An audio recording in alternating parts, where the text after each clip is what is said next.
Friesland is een provincie van tjerken. Er staan er nu 186. En 239 daarvan binnen beneemd als monument. Dat betekent dat ze toch haar cultuurhistorische waarde van nationaal belang binnen. Maar er staan heel iets meer tjerken leeg. Een soort tjerken rekken oertallig door fusies van tjerkelijke meerskippen. En er gaan heel iets minder mensen wekelijks naar tjerken toe. Voor tjerkelijke gemeenten wordt het heel iets dreger om de gebouwen goed te onderhouden. Het verval van de tjerken leidt om een hoeken. De Stichting Oude Friese Tjerken beziekt het even te dwaan. Door bijzondere tjerken oer te nemen en in stand te houden. Zo voorkomt de Stichting Oude Friese Tjerken dat met de tjerken stadig een pad van uw geschiedenis en van uw identiteit verdwijnt.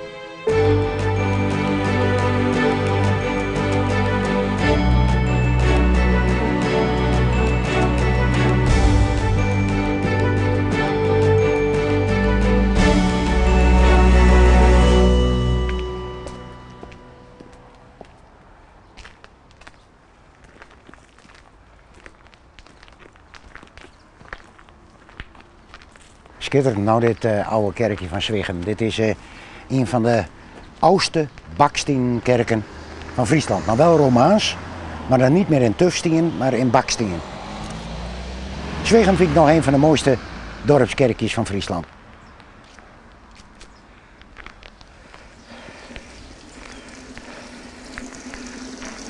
Even wat pompen. Ja, moet even naar het graf. Ja, even. Even bloemenwater. Moet toch verzorgd worden? Ja. Ja, een plakbandje op, dat hoort er ook niet op. Een mooi kerkje van binnen. Heel mooi. We trouwen daar veel, hè? Ja. Maar ja, we kunnen er weer niet in. Ik denk dat als je het leven rond een kerk een impuls willen geven, dat het allereerste is dat de kerken open moeten wezen. Je zult hier op de deur gewoon een elektronisch slot kunnen doen met een sleufje. Waar je een plastic kaart doorheen kunnen halen met zo'n magneetstrip. En als je zo'n kaart, krijg als de museumjaarkaart, als je daar €20 voor laten betalen jaarlijks, dan kan je alle, op de grootste deel van de Friese kerken, kan je van binnen bekijken. Ja, dan is dat ook nog een mooie instrooier.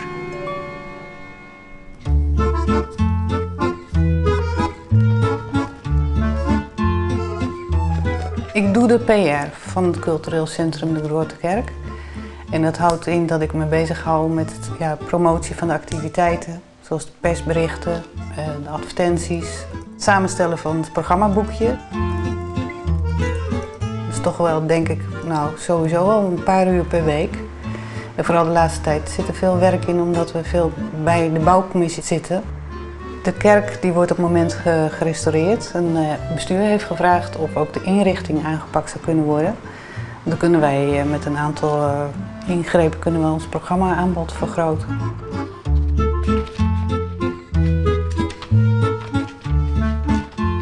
Ik ben de voorzitter van het college van kerkrentmeesters. Ja, een van de taken is het onderhoud van de gebouwen. Ik doe van plotten de voorbereiding van de vergaderingen. Ik ben nu alweer even bezig om te zien, bijvoorbeeld naar de begroting van 2011. Het is al je hoofdzakelijk vrijwilligerswerk natuurlijk, maar gelukkig er is een vrij grote groep van kerkrentmeesters. Alleen, het is jammer dat er weinig, in verhouding ben meestal boven de 65. En dan weet ik wel een meeste tijd om dit te doen. Maar ja, als er straks maar 64-plussers binnen die het doornemen willen. Want het houdt er natuurlijk een keer op.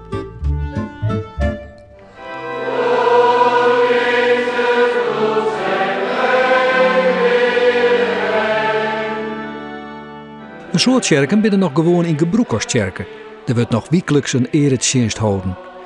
Maar onder andere door fusies van gereformeerde en hervormde gemeenten binnen er heel iets minder tjerkengebouwen nodig. Om die tjerkengebouwen toch te behouden, moeten ze een nieuwe bestemming krijgen. We gaan nu even naar een Doopse Sint-kerkje, ook helemaal herkenbaar als Doopse Sint-kerkje, en daar wordt nou in woont. Al jarenlang. De jongere leegstaande tjerkengebouwen worden vaak sloopt of verbouwd naar wenning of bedrijfsruimte. De klok. Een voorbeeld hiervan is de Jeddere Ministertjerke in Baat. Nou, de mooie neoclassicistische doosters in de kerk, beetje achter Utrecht. Daar herken je de doosters in de kerken ook aan. Want dat zijn schuilkerken, hè, van origine. Dus die staan altijd wat bescheiden naar achteren. Soms zit aan de voorkant ook een woning, dan zie je het niet eens. En hier het terrein, het is wel een tuin, maar je ziet niet dat dit een woning is. Maar is het een goede bestemming voor een kerk? Voor sommige kerken kan het een hele goede bestemming wezen. Ja, want het zijn prachtige ruimten waar je heel veel mee kennen. Maar dat kan ook alleen als er geen kerkhof is. En dan kan je wonen of een bedrijfsbestemming. Wonen is altijd, vind ik, altijd nog beter. Maar dit is een mooi geslaagd voorbeeld. Ja, want het is prachtig opknapt, wordt goed onderhouden. Nou, wat wil je meer in een dorp? Dat zo'n monument uit de gemeenschap, dat vertroeteld wordt.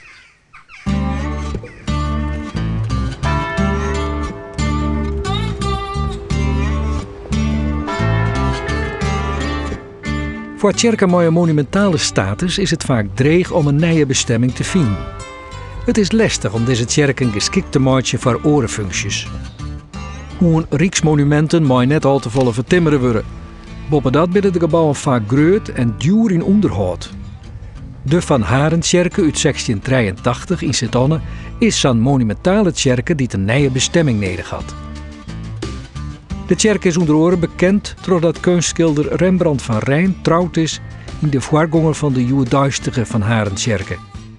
Vooral door het weerdevolle zandje eeuwske interieur is het net makkelijk om een nieuwe functie te vinden voor deze kerken.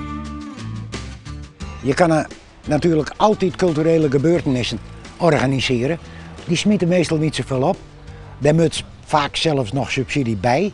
Dus er kan niet veel gevraagd worden. Maar ja, ik kan me je ook voorstellen dat je bepaalde tijdelijke commerciële presentaties ook in kerken houden. Waarom niet? Ik vind dat de allereerste verantwoordelijkheid is de dorpsgemeenschap. Dat moet gewoon. De kerkgemeenschap kan het niet meer sjouwen. Het is het brandpunt van het dorp. En het dorp moet zorgen dat er iets geweldigs mee gebeurt.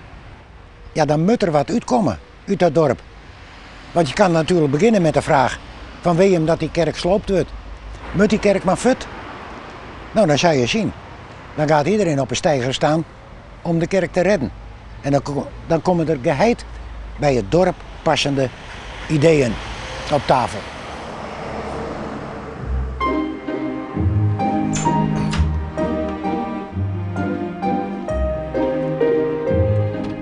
Teke Bransma is kerkenrintmaster van de Van Harenkerke. Zoend het opgaan van de gereformeerde en hervormde kerken van Sint-Anne in 2004 had de protestantse gemeente 2 kerken te onderhouden. Dat is een te grote verantwoordelijkheid. Daarom had de kerk besloten om de Van Harenkerke aan te stichten.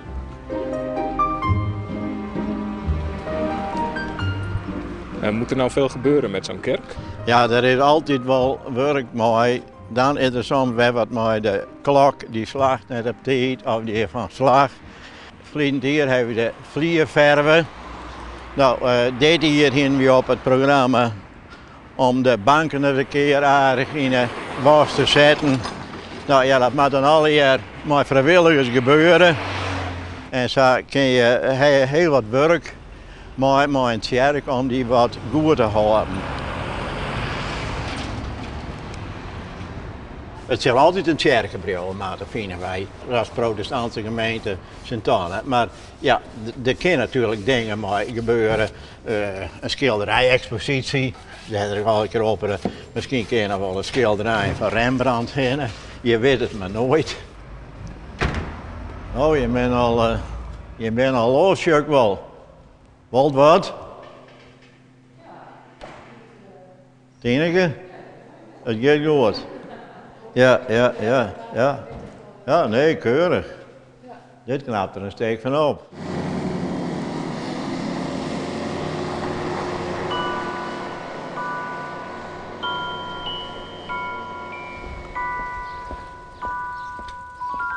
Dag.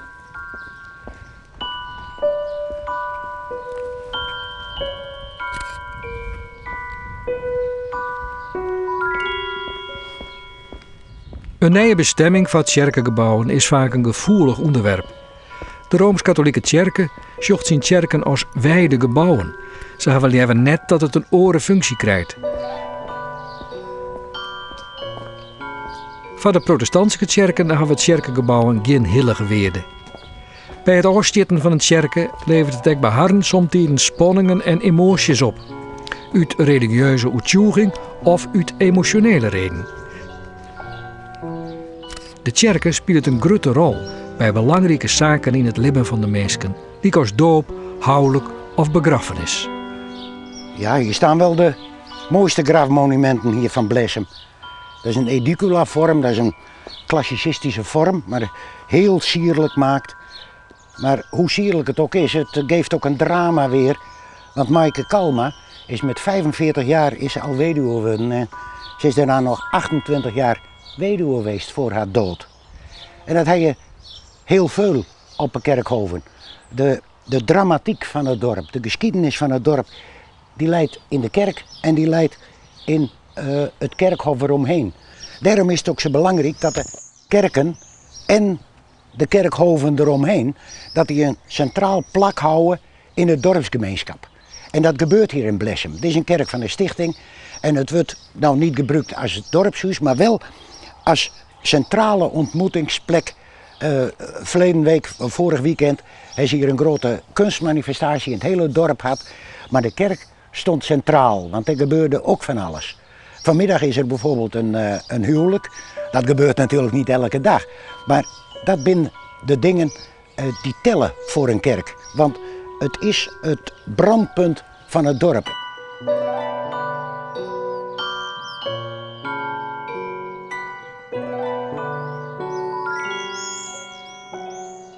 Als er een kerkhof bij is, dan komt het des te correcter om daar een functie voor te geven die historisch verantwoord is. En als je vooruit wil met een dorp, dan moet je ook terugkijken naar de geschiedenis.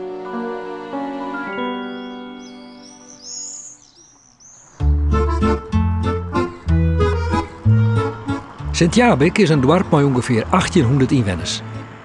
Het dorp is ontstaan in 1505 door het beeld door arbeiders uit Zuid-Holland, Zeeland en Friesland in Diekewaard. Door de grote vruchtberiet van het polderland nam de wolveert op het beeld flink ta. De eerste kerken van het dorp uit 1530 werd in 1843 vervangen door een nieuwe neoclassicistische kerken. Die kerk is nu eigendom van de stichting Oude Friese Kerken en is al 30 jaar in gebruik als cultureel centrum en wordt hier al leren door vrijwilligers. Het kerkengebouw wordt nu van binnen en buiten restaureren. Ja, ze zijn druk bezig met de vloer natuurlijk. En dat is ook wel heel belangrijk, want de vloer die was echt aan vervanging toe.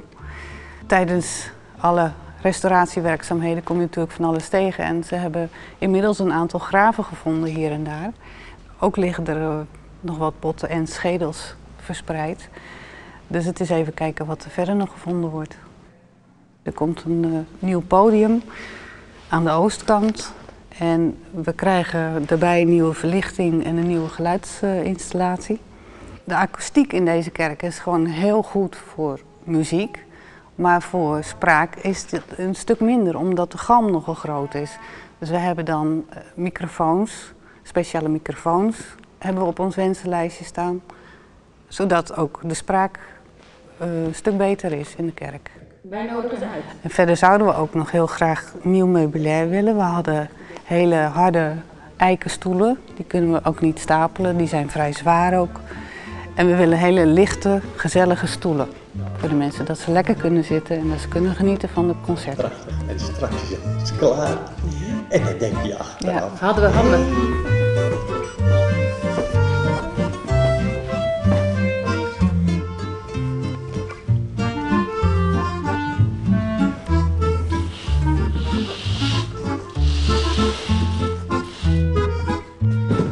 Nou, hier is een mooi uitzicht over de zaal. Ik denk dat de sfeer wel heel bijzonder is. Dat hoor je van veel mensen die hier komen bij een concert. Dat ze altijd een soort verrast zijn door de grootte van de zaal. Door het geluid, door de hele ervaring van alle elementen. De geschiedenis die zit erin. Het spreekt mensen denk ik ook tot de verbeelding. Momenten van kippenvel heb ik wel beleefd, ook als er bijvoorbeeld een heel mooi pianostuk wordt gespeeld en er schijnt heel flauw het zonlicht naar binnen over die piano en dan is het een soort een betovering. De tjerke had eeuwenlang een centrale rol in stad of dorpsmierskippen Hoorn. Het leidt dan ook voor de hand dat kerkengebouwen die een nieuwe bestemming nodig hebben, dan ook een sociale, culturele of mierskippelijke functie krijgen. In Blessem slag het dat redelijk goed. Daar bleef het kerkengebouw een centrum voor de mierskip. Maar een soort Frieske dorpen hadden al dorpshuizen die het speciaal inrichten binnen voor mierskippelijke activiteiten. Ja, dit is dus het centrum van het dorp. Andere dorpen hebben een dorpshuis waar alles gebeurt. En ja, er zit natuurlijk tussen die functie kerk en dorpshuis altijd wel wat frictie. Als je hier de echte dorpshuisfunctie in willen brengen, dan moet er een uitgifte komen voor de hapjes en de drankjes. En waar doe je dat? Dan moet er een podium wezen. Nou, er is niet zoveel ruimte. Daarom komen er ook vaak vragen om de voorste banken eruit te halen.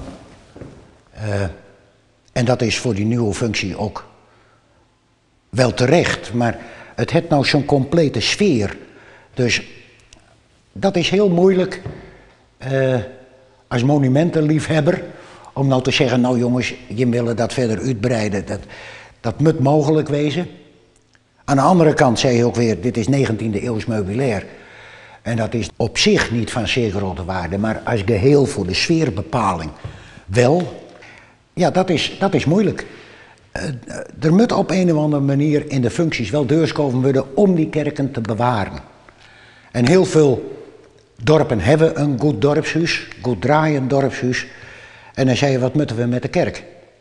Maar zo'n dorpshuis kan weer veel makkelijker gebruikt worden voor andere functies dan die kerk. Dus maak die kerk dan klaar voor de functie van dorpshuis. Met al zijn beperkingen, maar ook met zijn kwaliteiten. Dat staat er echt tegenover, die geweldige kwaliteiten die de kerkinterieurs hebben. En de sfeer en de geschiedenis. Hier leidt de geschiedenis echt op je nek. En op een hele prettige manier op je nek. Voor de Van Harentkerk in Sint-Anne is een culturele bestemming eigenlijk geen optie. Daarvoor leidt de kerk te dicht bij het cultureel centrum De Grote Kerk in Sint-Jabik. Toch smat er wat barren. De kerkenmierskip kan de zorg van 2 kerken net meer opbrengen en wil de Van Harentkerk graag oerdragen onder de stichting Oude Frieske Kerken. Die neemt ook kerken oer als er net direct een nieuwe functie van te vinden is.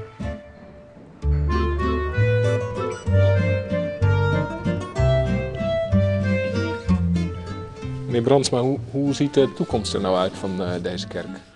Ja, dat is juist de moeilijkheid als wij maar wisten wat we er aan moesten. Wij als protestantse gemeente, wij hier hem nog wel 30 keer in het jaar, maar ja, wat men er verder mee maakt, dat is een van de dingen wat wij eigenlijk wat aan binnen. Wat maken we met een kerk die eigenlijk een beetje overbodig is, maar wat wel een kerk blijven moet. Voor eretjenesten, voor uitvaarten, de hervormde gemeenteleden die van vroeger, die willen graag vaak uit de kerken begroeven worden. Nou, die mogelijkheid moet natuurlijk even blijven. Maar dat beperkt natuurlijk wel de mogelijkheden voor hergebruik, zeg maar. Ja, dat is een beperking, dat weten wij ook. Maar wij vinden het een monument als deze, die vrij uniek is, vinden wij toch weer meer druk moeten gaan om de meubels weer prachtig mooi te krijgen. Wij vinden dus dat het extra blijven moet.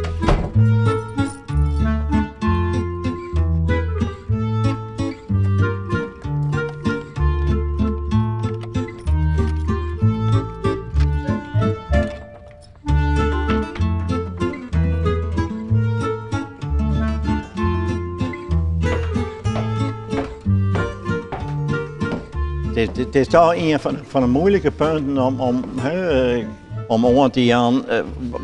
Wat voor mogelijkheden zijn er nou voor een kerk die jou het kerk horen willen om daar iets anders van te bedenken. En dat vinden wij moeilijk. Ja, we moeten ze nou en dan maar even controleren of de hamer net de 4 of de dicht op een klok zit. Verder check ik altijd even naar de goten, hoeveel of de dolmen poept hebben.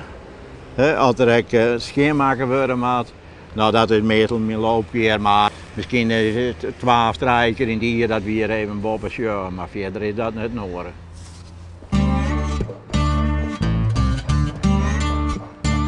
Het aantal mensen dat wekelijks naar kerken gaat, rent waarom. Maar het verlet aan spiritualiteit blijft. Er is een toenemende belangstelling van plakken die het uitnodigen naar bezinning. De provincie Friesland wil dit bezinningstoerisme graag stimuleren. De grote kerk in Sint-Jabik speelt erop in. De kerk is het startpunt van het Jabikspaad, het begin van de pelgrimsroute naar Santiago de Compostela. Na de restauratie van de kerk krijgt het nieuwe landelijke informatiecentrum van pelgrims die naar Santiago gaan een eigen plak in de grote kerk.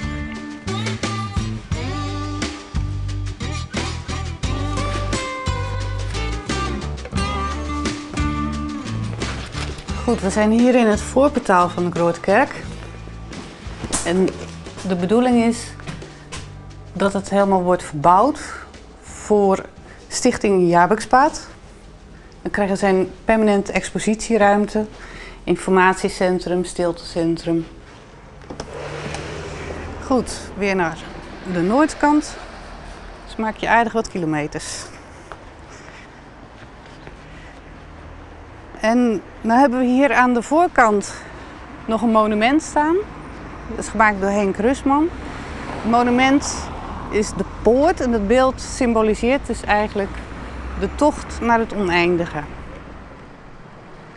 Bezinning, daar draait het om, de pelgrimage. In het algemeen, dat bezinningstoerisme, ik vind het prachtig. Want het is natuurlijk een geweldige functie die ook in het verlengde zit. En bezinningstoerisme is in feite al lang aan de gang ook.